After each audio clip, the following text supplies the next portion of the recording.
Inilunsad ng Office of Civil Defense ang kampanya para mapalawak ang kaalaman ng mga Pilipino sa pagtugon sa kalamidad at sakuna sa bansa.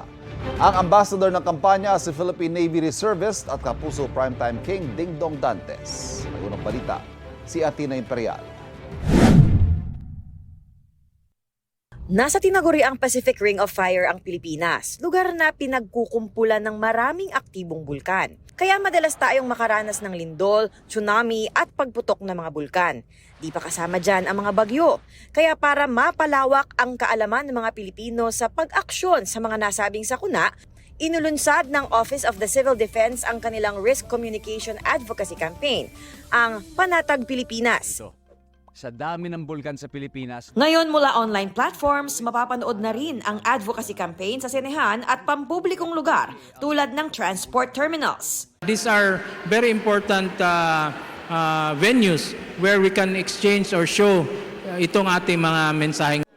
Ang ambassador ng campaign, si Philippine Navy Reservist Major Jose Sixto Dantes III, mas kilala bilang si Kapuso Primetime King Dingdong Dantes. I appreciate the fact that it is now a multimedia campaign. One of the goals is also to make it accessible, to make it, of course, relatable and not intimidating. Sa programa, binigyang diin ni DOST Secretary Renato Solidum ang paggamit ng science para sa pagiging hands-on sa mga kalamidad. It is with your action that makes science more powerful and practical. The greatest strength lies in knowing when and how to utilize these tools effectively. Sabi naman ng Department of National Defense, mahalagang maging muscle memory ang pagkilos sa panahon ng sakuna para maging ligtas. Our message remains clear and powerful. Alam ng Pinoy ang dapat gawin para maging ligtas sa panahon ng sakuna.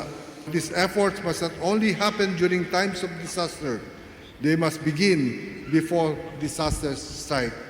Ito ang unang balita. Athena Imperial para sa GMA Integrated News. Igan, mauna ka sa mga balita, mag-subscribe na sa GMA Integrated News sa YouTube para sa iba't ibang ulat sa ating bansa.